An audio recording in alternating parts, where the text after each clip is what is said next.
कलममा सरबजी लिखला हमारा तकदीर।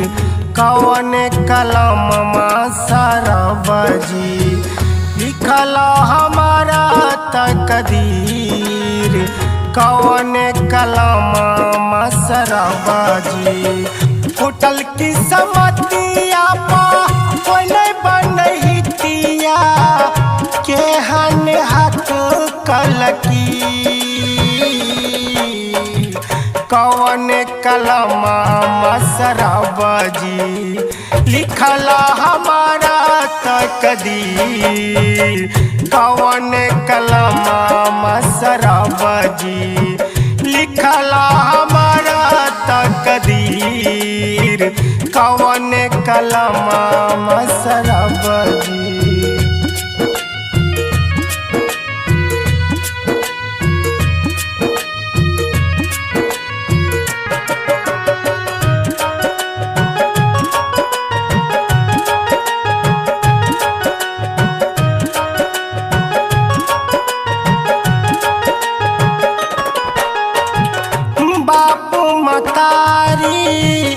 भाई बहने सब कह दिल पराया।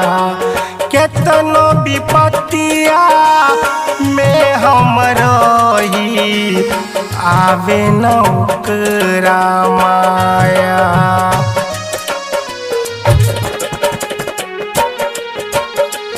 हो बाप मतारी भाई बहने सब कह दिल पराया।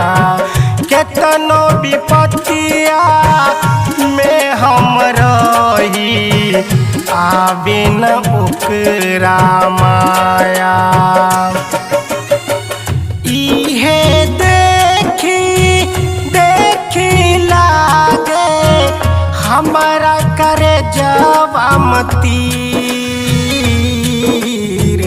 कौन कलममा सरबजी लिखला हमारा तकदीर। कौन कलममा सरबजी लिखला हमारा तकदीर। कौन कलममा सरबजी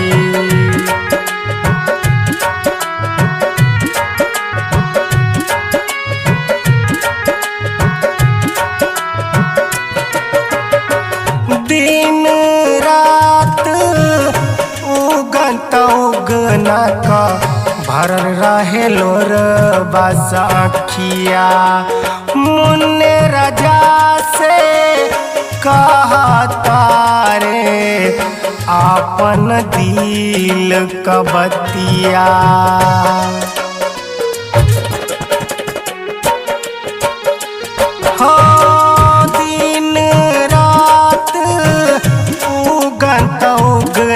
का भरल रहे लोर बस अखिया। मुन्ने राजा से कहता रे आपन दिल का बतिया।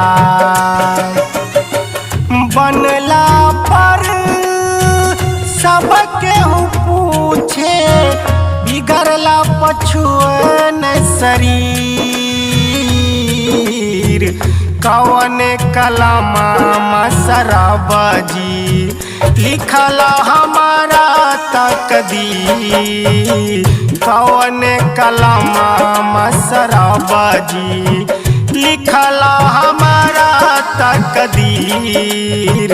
कौन कलममा सरबजी।